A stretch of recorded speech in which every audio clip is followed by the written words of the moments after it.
नमस्कार दोस्तों। जैसा कि आप लोगों से पहली वीडियो में हमने जिक्र भी करा था कि हम रेलवे ग्रुप डी के लिए स्पेशल सीरीज स्टार्ट कर ले हैं only on group D.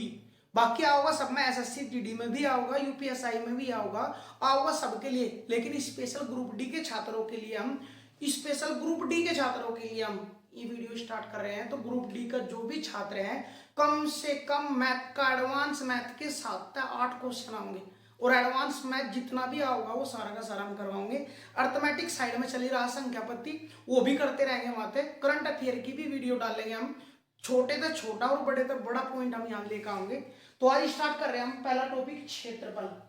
Most important है भाई रेलवे की दृष्टि से भी, यूपीएसआई में भी। यूपीएसआई में एडवांस के 2 ही टॉपिक आएंगे, क्षेत्रफल और आयतन, तो उसमें भी मोस्ट इंपोर्टेंट है भाई। एसएससी जीडी में दो चैप्टर जरूर आएंगे, आयतन क्षेत्रफल, त्रिकोणमिति भी आएगा उसमें 1-2 क्वेश्चन, लेकिन ये मोस्ट इंपोर्टेंट है। तो सभी के लिए आज तक मोस्ट इंपोर्टेंट है, लेकिन स्पेशल ग्रुप डी वालों के लिए उनकी ही डिमांड पे चैप्टर स्टार्ट किया जा रहा। तो ध्यान तो समझ लेंगे, हम फॉर्मूले लिखवाएंगे आज, बाकी कल स्टार्ट करेंगे।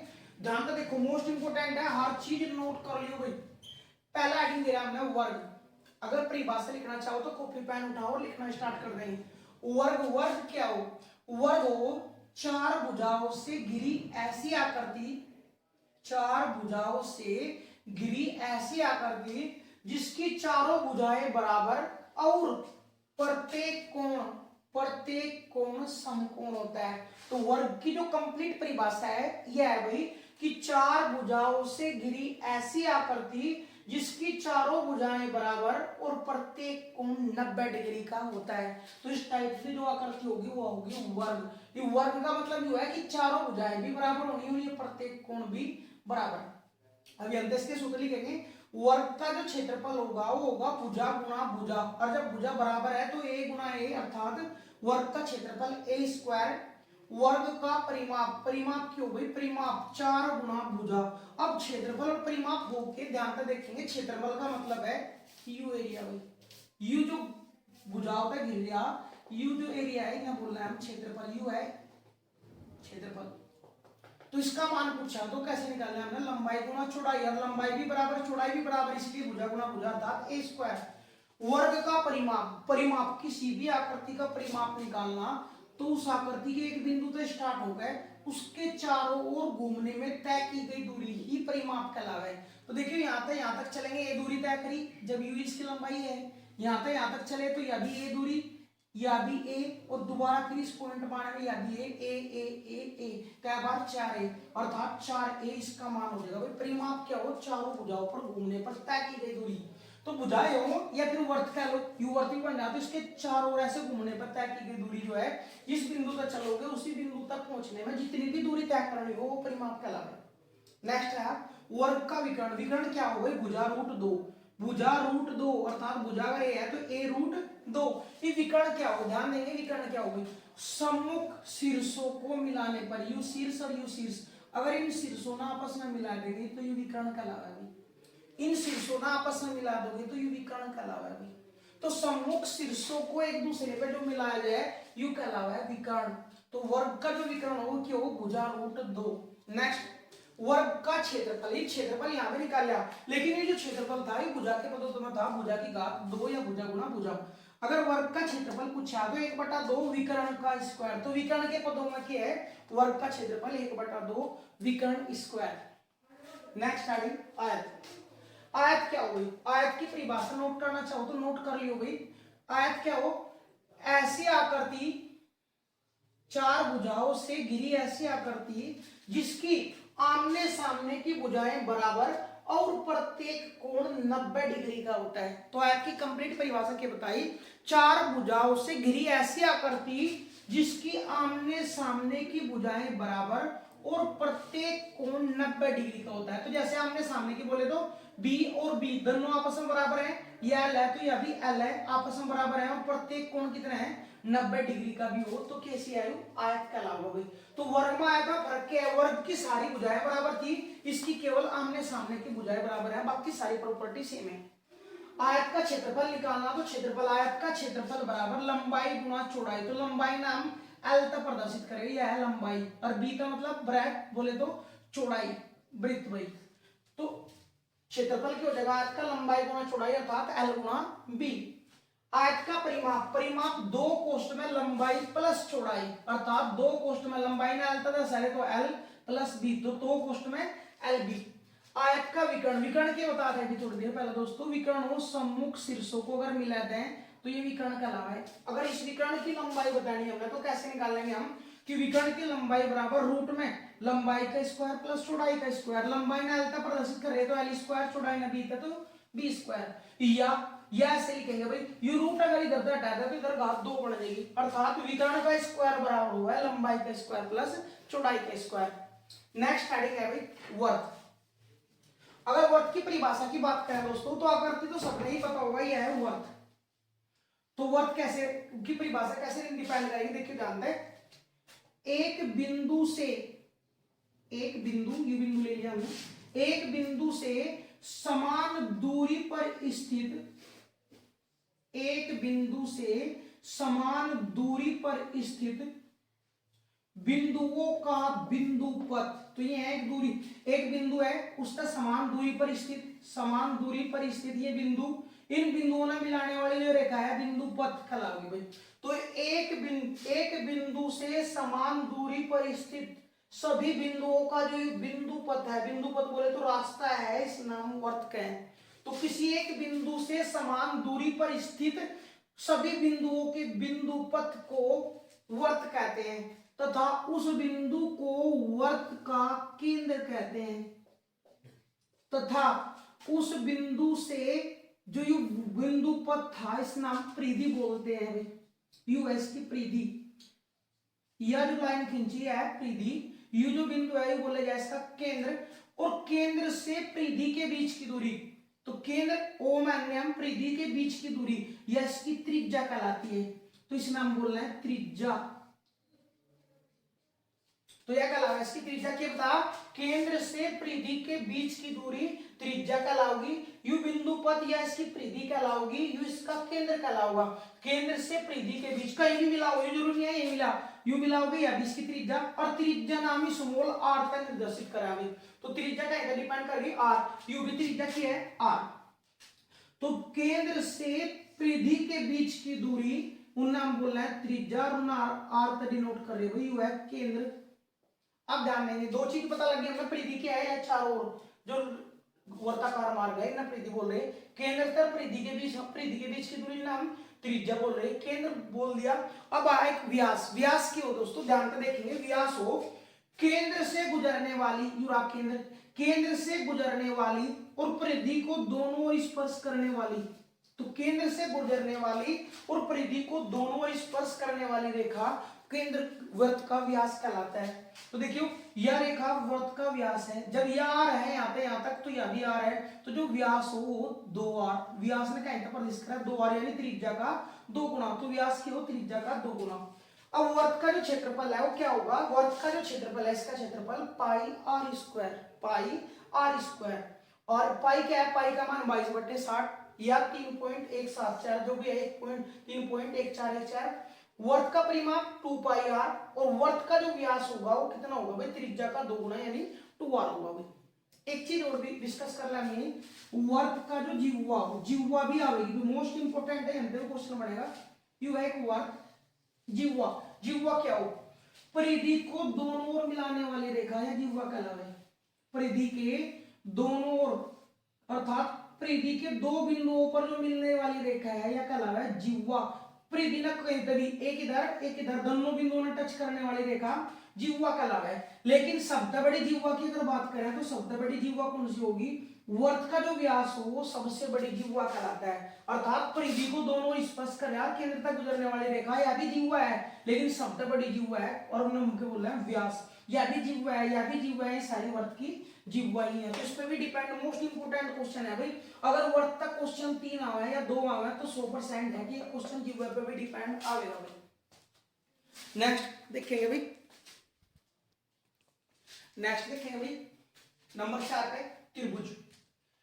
त्रिभुज हो गए 3 प्रकार के भाई, नंबर 1 विषमबाहु त्रिभुज, नंबर 2 समबाहु त्रिभुज, और नंबर 3 समद्विबाहु त्रिभुज।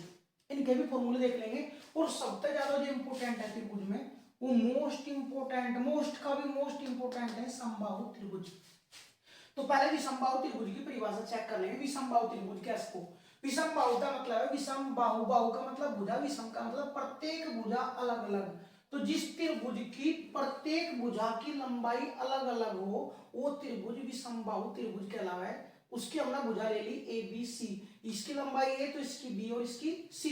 तो विषमबाहु त्रिभुज का जो फॉर्मूला हो, विषमबाहु त्रिभुज के क्षेत्रफल का जो फॉर्मूला हो वो रूट में एस, एस माइनस ए, एस माइनस बी और एस माइनस सी। जहां जो एस है वो क्या है, ए प्लस बी प्लस सी बटे 2, अर्थात तीनों भुजाओं का योग बटे 2, ये एस का मान होगा। इसका परिमाप, परिमाप ये बता था दोस्तों, परिमाप क्या हो, किसी एक बिंदु से स्टार्ट करो और दूसरी बिंदु तक आने में जितनी दूरी तय करे, तो ये अंतर चला अगर हम तो सी बी और ए या ए प्लस बी प्लस सी। तो विषमबाहु त्रिभुज का परिमाप तीनों भुजाओं का योग कह लो, अर्थात ए प्लस बी प्लस सी। नेक्स्ट स्टार्टिंग समबाहु त्रिभुज। तो ये अंतर दोस्तों मोस्ट इंपोर्टेंट प्रॉपर्टी है इसकी, जितनी भी इंपोर्टेंट, समबाहु त्रिभुज अर्थात सारी भुजाएं समान। तो जिस त्रिभुज की तीनों भुजाएं समान होती हैं वो त्रिभुज समबाहु त्रिभुज कहलाता है। तो ध्यान देंगे दोस्तों एक बात और, त्रिभुज के जो तीनों कोणों का योग होगा और त्रिभुज के तीनों कोणों का जो योग हो वो 180 डिग्री। तीनों त्रिभुज के तीनों कोणों का योग कितना हो, 180 डिग्री। जब 180 तीनों कोणों का योग हो तो ध्यान देंगे अगर भुजाएं तीनों बराबर हैं, बराबर भुजाओं के सामने के कोण बराबर हो, और जब ये भुजाएं तीनों ही बराबर हैं आपस में तो इनके सामने के कोण तीनों ही बराबर होंगे। तो जब त्रिभुज के तीनों कोणों का योग 180 हो, भुजाएं तीनों बराबर हैं तो कोण भी तीनों बराबर होंगे और तीन तबाक कर देंगे। तो समबाहु त्रिभुज के प्रत्येक कोण का मान 60 डिग्री होता है। डायरेक्ट क्वेश्चन पूछा गया है दोस्तों। तो ध्यान से देखेंगे समबाहु त्रिभुज की प्रॉपर्टी क्या बता, तीनों भुजाएं बराबर, और अगर तीनों भुजाएं बराबर हैं तो तीनों कोण भी बराबर होंगे। जबकि तीनों कोणों का योग हो 180, तीनों भाग में बराबर करना तो तीन का भाग कर देंगे। तो समबाहु त्रिभुज के तीनों कोण बराबर होते हैं। नेक्स्ट समबाहु त्रिभुज का क्षेत्रफल निकालना था हमने, तो क्षेत्रफल क्या हो जाएगा, √3/4 इंटू भुजा स्क्वायर।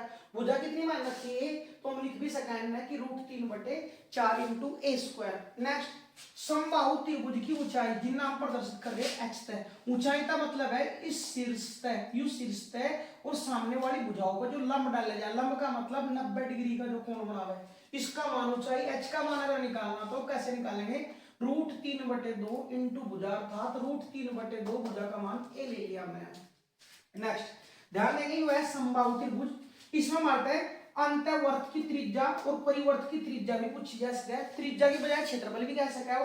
तो पहले त्रिज्या पता हो क्योंकि वर्त का क्षेत्रफल क्या हो, पाई आर स्क्वायर, आर क्यों त्रिज्या, तो त्रिज्या निकालनी पड़ेगी पहले। तो ध्यान देंगे यू है समबाहु त्रिभुज। समबाहु त्रिभुज में या तो कह लो कोणों का जो समद्विभाजक है, कोणों का समद्विभाजक जिस बिंदु पर मिलेगा यू बिंदु, या कह लो सम्मुख शीर्ष से सम्मुख भुजाओं पर डाले गए लंब का जो समद्विभाजक है वो कह लो, या कह लो सम्मुख शीर्ष से भुजाओं के मध्य बिंदु को मिलाने वाली रेखा कह लो, क्योंकि सम्मुख शीर्ष से भुजाओं के मध्य बिंदु पर अगर से यह रेखा मिल रही, शीर्ष से भुजाओं के मध्य बिंदु पर अगर रेखा मिला रहे तो यह कहला रहा है माध्यिका, और माध्यिका सम्मुख से भुजा को दो बराबर भागों में बांटती है। नेक्स्ट अगर कोणों का समद्विभाजक है, अगर कोणों का समद्विभाजक है वो जिस बिंदु पर काटेगा उनका काम केंद्रक, माध्यिका है जिस बिंदु पर काटेगी उसने चेक करेंगे लंब, लंबों का जो बिंदु होगा कटान बिंदु नाम कहेंगे लंब केंद्र, माध्यिकाओं का कटान बिंदु अंतः केंद्र कहलाएगा। तो ध्यान देंगे दोस्तों, हमने मतलब है इस चीज इस पॉइंट का बात कर रहे हैं हम, जिसका हम अंतःवर्त और परिवर्त की त्रिज्या निकाल लेंगे। तो यू दो बिंदु है, यू इसका लंब केंद्र भी है, यू इसका केंद्रक भी है, यू इसका परिकेंद्र भी है। वो लंब केंद्र परिकेंद्र क्या होंगे वो अगली क्लास में देखेंगे, पहले देख लो यू बिंदु की बात कर रहे हैं हम, क्योंकि ये समबाहु त्रिभुज है तो समबाहु त्रिभुज में लंब केंद्र परिकेंद्र अंतः केंद्र सब एक ही बिंदु होंगे। और ये जो बिंदु है इस नाम बोल रहे हैं कि यह जो भुजाओं के मध्य बिंदु को मिला रहे तो माध्यिका, इस माध्यिकाओं ने या इस ऊंचाई ने बोल लो ऊंचाई है जी एच, इसने यू 2:1 के अनुपात में विभाजित करे। अगर हमने 10वीं प्रमेय पढ़ी होगी कि अंतःवर्त खींचो त्रिभुज के अंतर्गत, तो ऐसे ही करा होगा हमने, कोणों का समद्विभाजक करा होगा, जिस बिंदु पर हमें काटे हैं उस बिंदु तक भुजा के बीच की दूरी, इस बिंदु से इस बिंदु से इस भुजा के बीच की जो दूरी है यह कहलावा है हमारे अंतःवर्त की त्रिज्या, और इस बिंदु से शीर्ष के बीच की जो दूरी है यह कहलावा है परिवर्त की त्रिज्या। अर्थात इस बिंदु से शीर्ष तक की दूरी वर्गाम प्रकार में तो यू वर्त खींचेंगे तो यू परिवर्त है भाई, परिवर्त का मतलब बाहर ने, और इस बिंदु से इस भुजा के बीच की दूरी लेंगे तो यू वर्त खींचेंगे तो यू है अंतःवर्त। तो परिवर्त की त्रिज्या क्या हो, यह यहां तक और यहां तक की दूरी, अर्थात अगर यह टोटल कितनी है 3 तो यह 2 और यह 1 होगी, अर्थात 2 अनुपात 1 के अनुपात में विभाजित हो परिवर्त और अंतःवर्त की त्रिज्या। यह अंतःवर्त की त्रिज्या कितनी है, यदि यह 1 है तो यह कितनी 2, तो हम यहां लिख भी सकें समबाहु त्रिभुज की परिवर्त व अंतःवर्त की त्रिज्या। तो परिवर्त पहला, परिवर्त व अंतःवर्त की त्रिज्याओं के बीच 2 अनुपात 1 का अनुपात होता है, वो पहले बोल सके समबाहु त्रिभुज के अंतःवर्त और परिवर्त का त्रिज्या का अनुपात। तो अगर अंतःवर्त पहला तो 1 अनुपात 2 हो जाएगा। अब ये त्रिज्या निकालेंगे कैसे, ध्यान दो, हमने भी ऊंचाई चेक करी, त्रिभुज की ऊंचाई अर्थात इसका मान h का मान कितना है √3/2 इंटू भुजा a, और यह टोटल कितनी कर रहे हैं हम, यह अगर टोटल 3 है, 2 और 1 3 है तो ये 2 है परिवर्त की त्रिज्या का मान, और इसका मान है 1, अर्थात यह 3 के बराबर है, और 3 का मान कितना है √3/2 इंटू a, इन्हें 3 का भाग कर दो तो 3 का भाग कर दो 1 का मान होगा, 1 का मान यानी अंतःवर्त की त्रिज्या, और 3 का भाग करेंगे देखिए √3 का √3 पर कट जाएगा, तो अंतःवर्त की त्रिज्या कितनी आ जाएगी a/2√3। भले मेरे थोड़ा बहुत कम समझ में आया, हमने डायरेक्ट से आ गए, किसी भी समबाहु त्रिभुज के अंतःवर्त की त्रिज्या जो हो क्या हो a/2√3, तो ये याद करना आपने, तो a का मतलब भुजा बटे 2√3। ऐसे परिवर्त की त्रिज्या, तो यह अंतःवर्त की त्रिज्या अर्थात इस एक का मान है, परिवर्त की त्रिज्या हो 2, इसमें 2 तक गुणा करेंगे, 2 तक गुणा करेंगे तो 2 कट जाएगा, तो परिवर्त की त्रिज्या क्या होगी a/√3। a का मतलब यहाँ क्या है भुजा बटे √3। तो यहां तक उतारो दोस्तों, बाकी कर लेंगे, समबाहु त्रिभुज पे ही डिपेंड और भी थोड़ी पर में है, कह लो अंतःवर्त का केंद्र परिवर्त का केंद्र मोस्ट इंपोर्टेंट है, हर चीज नोट कर लेंगे दोस्तों, ठीक है, धन्यवाद, कल मिलते हैं अभी।